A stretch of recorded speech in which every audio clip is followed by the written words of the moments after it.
Imaginons qu'Ethereum soit comme une navette spatiale du Star Wars qui, bien qu'entièrement fonctionnelle, elle ne peut gérer que de courtes distances et n'est pas adaptée aux voyages intergalactiques. Pour être adapté à ces sauts, le vaisseau spatial a besoin de quelques ajustements. Eh bien, c'est exactement ce qu'est Ethereum 2.0, une version avancée de la blockchain Ethereum. Avec l'aide de quelques améliorations, il sera capable de traiter des transactions à des vitesses plus élevées, tout comme notre navette est désormais capable de gérer des voyages intergalactiques. Ethereum se décrit comme la blockchain programmable du monde.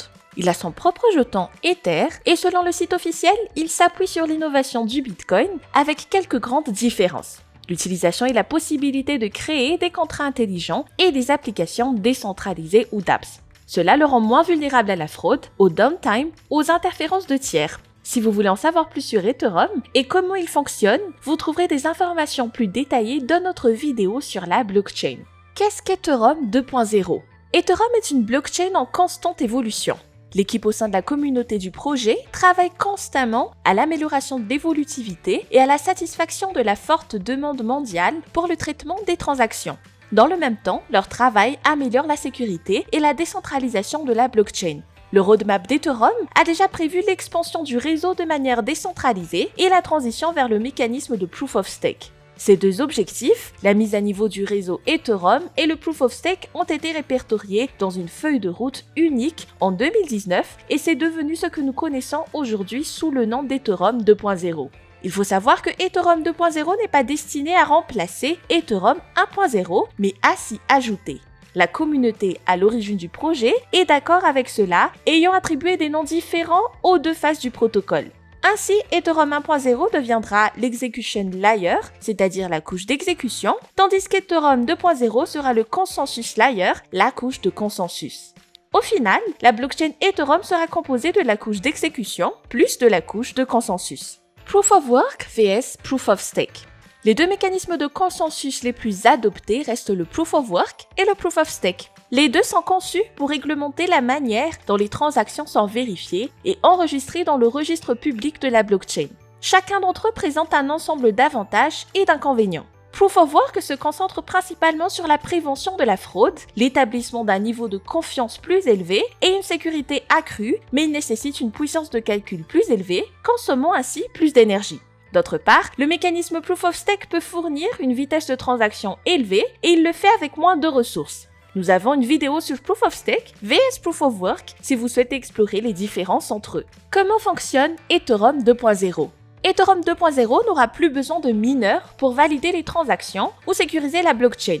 Il utilisera pour ce faire un système de récompense. Les utilisateurs qui souhaitent participer pour sécuriser le réseau vont stocker leur Ether afin de devenir validateurs. Pour les encourager, ils obtiendront un certain montant de récompense sur le coût de la transaction s'ils choisissent de valider. Pour décourager les validateurs qui pourraient essayer de tromper le réseau afin d'obtenir des récompenses plus élevées, il existe le mécanisme slashing de Proof of Stake à travers lequel les validateurs peuvent perdre une quantité de leur Ether stocké si leur comportement s'avère malveillant. Pour devenir un validateur, vous devez stocker 32 Ether.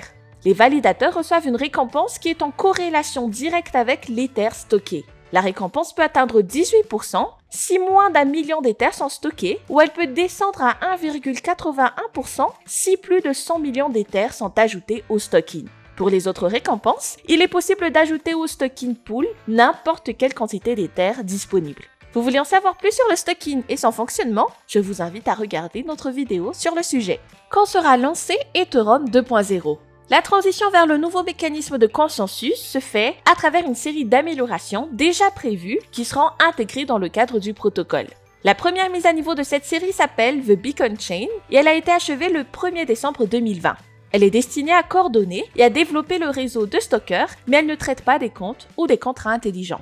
The Merge, qui est la prochaine mise à niveau, fera la transition officielle au mécanisme de consensus Proof of Stake. Il est prévu de se dérouler au deuxième trimestre de 2022. Il s'agit de l'union réelle d'Ethereum Mainnet avec The Beacon Chain. La troisième mise à niveau, prévue, s'appelle Short Chain et elle est destinée à améliorer l'évolutivité et la capacité d'Ethereum. Elle optimisera les systèmes de stockage de données, réduisant ainsi le coût des transactions et des applications qui s'exécutent sur l'écosystème. La mise à niveau est prévue pour 2023. Pour résumer, Ethereum 2.0 est une mise à niveau de la blockchain Ethereum et c'est la transition du mécanisme de consensus Proof of Work à Proof of Stake. Ce changement devrait avoir lieu au deuxième trimestre de 2022 et une autre mise à niveau aura lieu en 2023. Cela dit, je termine ma vidéo pour aujourd'hui. Restez proches et abonnez-vous pour voir ce qui va suivre. Et en un rien de temps, vous passerez de débutant en crypto à expert, tout comme le vilain petit canard transformé en cygne. C'est rien dessous de Cryptomatique, continuez à apprendre et n'oubliez pas d'appuyer sur le bouton like.